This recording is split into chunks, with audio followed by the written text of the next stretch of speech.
Welcome to Politent media. BRS పార్టీకి సంబంధించినంత వరకు ఎమ్మెల్సీ కవిత మరో లేఖ రాసింది. పార్టీకి సంబంధించినంత వరకు బొగ్గిగని కార్మిక సంఘానికి సంబంధించినంత వరకు ఆమె చాలా కాలం నుంచి గౌరవ అధ్యక్షురాలుగా ఉన్నప్పటికీ ఆమెను తొలగించి ఆమె ప్లేస్లో కొప్పుల ఈశ్వర్కి ఆ బాధ్యతలు అప్పగించారు. దీనిపై ఆమె కొంత అసంతృప్తి వ్యక్తం చేశారు. ఒక లేఖ కూడా, బహిరంగ లేఖ కూడా రాశారు. ఈసారి పార్టీకి కాదు, అందరికీ ఓపెన్గా ఒక లేఖ రాశారు. పార్టీలో తన పైన కుట్ర జరుగుతుందన్న అంశాన్ని ఆమె మరోసారి స్పష్టం చేశారు. దీన్ని తొలగించాలంటే దానికి ఒక జనరల్ బాడీ సమావేశం జరగాలి. అలా జరగకుండా ఏకపక్షంగా తనను తొలగించారు. ఇది పూర్తిగా రాజకీయ కోణంలోనే చూడాలి. తప్పా ఒప్పా అన్నది ప్రజలకే తెలుసు. తనపై ఏదో రకంగా కుట్ర జరుగుతూనే ఉంది.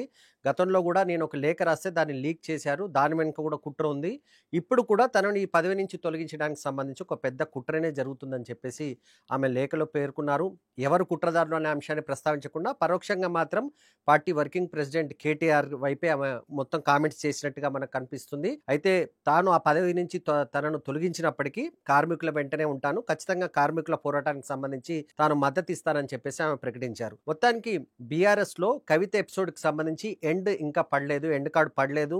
ఏదో రకంగా ప్రతిసారి ఇలా ఈ అంశం తెరపైకే వస్తుంది, ఆమె లేఖలు రాస్తుంది. అయితే బీఆర్ఎస్ నేతలు మాత్రం ప్యారలల్ గా కవిత కొన్ని యాక్టివిటీస్ చేస్తుంది, అది కరెక్ట్ కాదనేది బీఆర్ఎస్ నేతల వాదనగా కనిపిస్తుంది.